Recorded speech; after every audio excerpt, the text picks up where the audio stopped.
the deal we make with people who agree to serve this country in the military is that if you are a veteran, our country agrees to take care of your health care needs. When the Continental Congress created the country in the first place, they passed a law to help disabled American veterans. In 1789, one of the very first things the very first U.S. Congress did was to pass a law to help disabled veterans. As a country, we have pledged from before the beginning of the beginning that one of the core functions of the government of the United States is to care for veterans. It's part of the deal that we make with Americans who serve in the military. It is not a controversial idea, and it, until this point, hasn't ever been one. It's about how we treat our veterans every single day of the year. It's about making sure they have the care they need and the benefits that they've earned when they come home. America must and will keep its word to those men and women who have given us so much. Veterans have been promised good health care when they are sick and disabled. They must be treated with fairness and respect. We honor our veterans as well.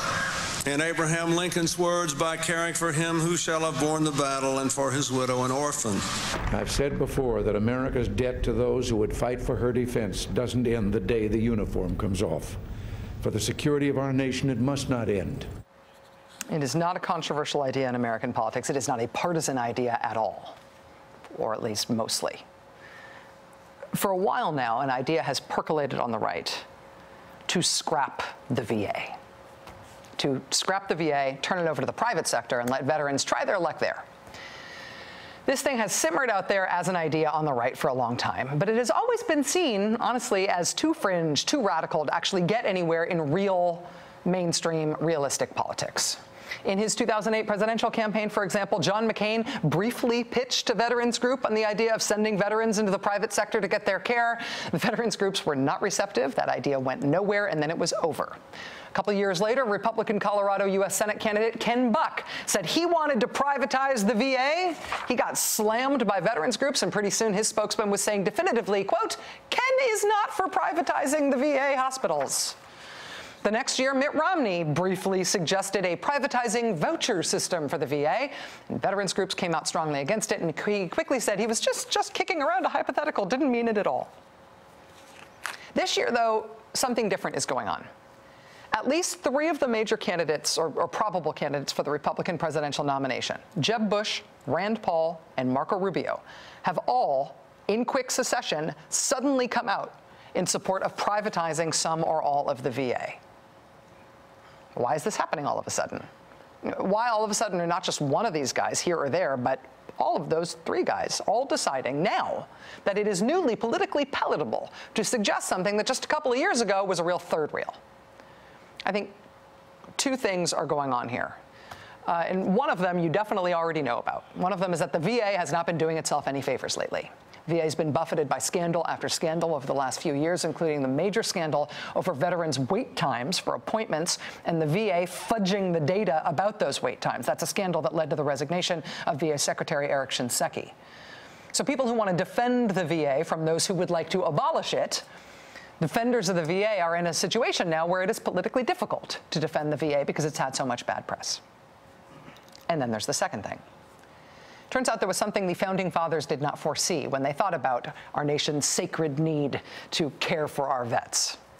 What they maybe did not anticipate were a couple of guys called the Koch brothers. Last year in June, a group called Concerned Veterans for America convened a summit on privatizing the VA. John McCain was there, former House Speaker Newt Gingrich was there, Senator Rubio was there. The point of this summit by Concerned Veterans for America was to celebrate the release of that group's big report on fixing the VA, and their big proposal, their big proposed fix for the VA was to privatize it. Concerned Veterans for America wants to privatize much of the VA system for health care. I should tell you that Concerned Veterans for America is not some scrappy grassroots veterans group. It is reportedly funded just about entirely by the billionaire libertarian brothers Charles and David Koch and their network of donors. The Koch donor network almost literally created this group. And that is not my characterization. That comes from the group's CEO, who's named Pete Hegseth. And this was him speaking at a Koch donor conference last June. Concerned Veterans for America is an organization this network literally created. Now, unless you've been living under a rock for the last couple of months, you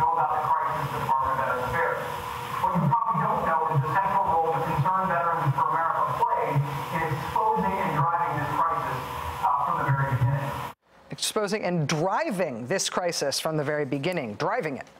That audio was obtained by an online outfit called The Undercurrent. It was published by The Nation. MSNBC has not independently confirmed it.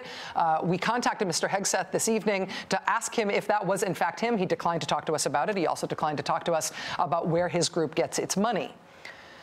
What we do know, though, just from watching the politics as they play out, is that their push to privatize the VA is working right now. I mean, it used to be a fringe idea that a politician might float but then drop.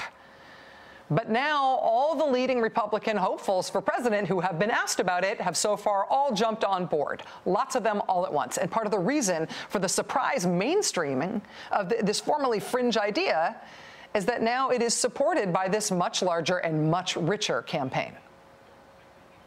Perhaps most importantly through this effort, we have created a new line of defense against the march towards socialized medicine, educating veterans and Americans in the process. Veterans have had government-run health care for decades. We've had the preview of Obamacare, and the scandal has exposed the inevitable result of central planning for all Americans. Massive wait times, impenetrable bureaucracy, de facto rationing, wasted tax dollars, it goes on and on. Throughout this effort, Concerned Veterans for America, along with our network partners, has intentionally broadened the debate to include big government dysfunction generally. We have intentionally broadened the debate to include big government dysfunction generally. Concerned Veterans for America and the Koch brothers network and the Republican presidential candidates, they're taking an issue that used to be an absolute third rail, but now when they find themselves pushing on this issue, they are pushing on an open door, in part because it is a door that they opened themselves. The VA is in such bad shape, none of its traditional defenders feels like they can stand up for the status quo. Even though, and this is key, the VA healthcare system consistently gets better ratings than the private healthcare system on just about every metric, not just better outcomes, but higher satisfaction rates among their patients. Privatizing the VA, I'm telling you, is a sleeper issue for the 2016 campaign. The Republican candidates are lining up in support, and the Democrats and supporters of the VA at this point do not appear to have any strategy to respond to what is happening on the right. There is a concerted but as yet low-profile push from the right now to kill the VA. Are we at risk of losing it? The VA secretary joins us next.